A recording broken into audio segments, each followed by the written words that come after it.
Olá, meu nome é Gustavo Correia Lopes, sou graduando de Letras e pesquisador de iniciação científica pela Universidade de Sorocaba e eu fico bastante contente de poder apresentar os resultados do projeto Argumentação e Multimodalidade em Contexto Escolar, orientado pela professora Daniela Vendramini Zanella, aqui no 11º SEAC. Ah, o contexto da pesquisa são aulas de língua portuguesa dentro do ensino fundamental 2. Esse trabalho busca compreender como aspectos multimodais podem produzir efeitos na argumentação em propostas de ensino-aprendizado na sala de aula, que no atual momento teve seu espaço físico transformado em espaço digital. Este estudo visou compreender as formas de trabalho em contexto escolar que envolvam a argumentação e a multimodalidade e que orientem o aluno na apropriação de práticas de linguagem próximas à sua realidade. Com isso, nós buscamos entender o trabalho com multiletramento para compreensão, análise e produção de gêneros nas aulas de língua portuguesa que envolvam a argumentação relacionada a esta perspectiva multimodal. A nossa primeira etapa para o desenvolvimento da pesquisa envolveu buscas em sites como a Cielo e o Google Acadêmico, que fornecem artigos, teses e dissertações das principais universidades, do país.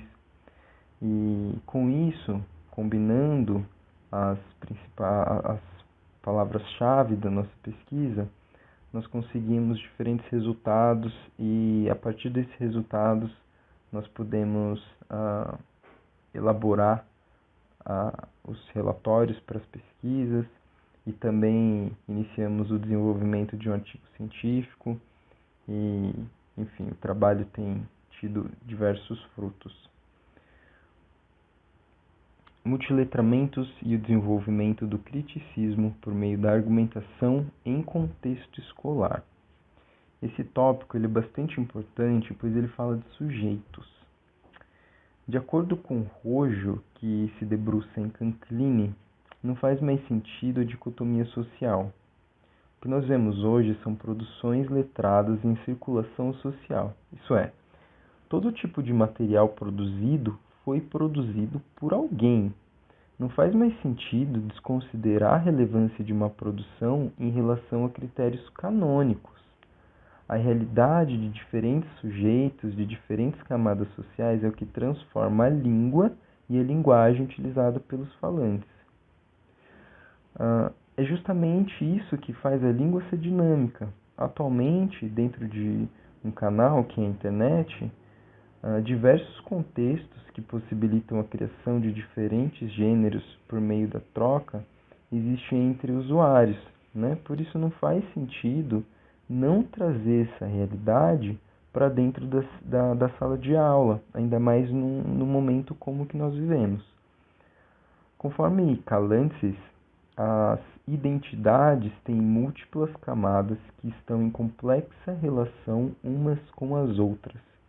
Nenhuma pessoa é membro de uma comunidade singular. E após o entendimento dessa relação que existe entre usuários, que são sujeitos e são alunos, nós podemos refletir sobre as produções que existem nesse âmbito. Após a leitura e análise do manifesto A Pedagogy of Multiliteracies, Designing Social Futures, Günter Kress falava naquele momento sobre o conceito de design, que é exatamente o que nos leva a concluir as reflexões dessa pesquisa. Primeiramente, nós temos o conceito de disponibilidade de design, ou então designs disponíveis, que são os recursos materiais que vão servir para uma primeira produção. Estes recursos fazem parte de uma ordem do discurso, que é definido por Fairclough como um conjunto de discursos produzidos socialmente, entrelaçados e interagindo dinamicamente. Depois, nós temos o processo de design, que é a primeira etapa da ressignificação do objeto anteriormente analisado.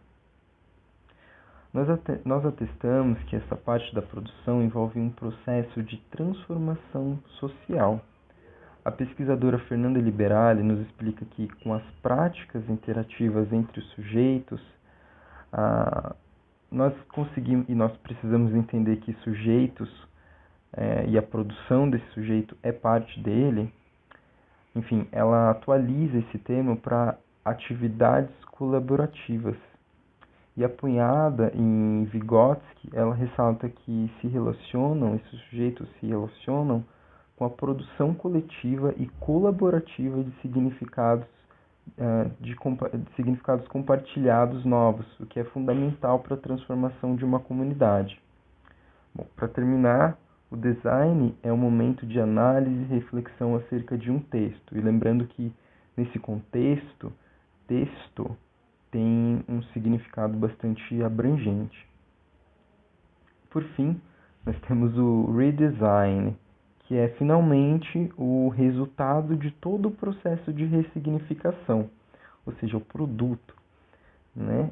A produção final, é o texto produzido pelo sujeito, que é também aluno. Günter Kress expõe que esse resultado se torna outro design disponível, portanto um ciclo.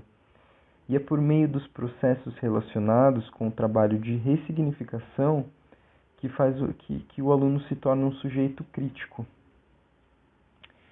Com licença, eu vou ler a conclusão, que começa com Liberali, né? E segundo Liberali, esse processo de utilização das práticas do próprio aluno para transformar o meio em que ele vive também pode ser denominado de instrumentalização do sujeito, uma vez que ele se torna crítico para perceber, refletir, analisar e criar um posicionamento diante as situações presentes na sua vida. Além disso, nós podemos constatar que os ambientes digitais são cada vez mais visitados por jovens e, conforme Roxane Rojo aponta, as TICs, as tecnologias de informação e comunicação, apresentam um papel no contexto escolar de viabilização das práticas docentes que englobam a multimodalidade presente em todos os canais de comunicação do aluno, consequentemente possibilitando o desenvolvimento do senso crítico com gêneros escritos, orais, nesse caso, multimodais. Mais uma vez eu gostaria de agradecer a possibilidade de participar do 11º SIAC e assim eu encerro minha apresentação.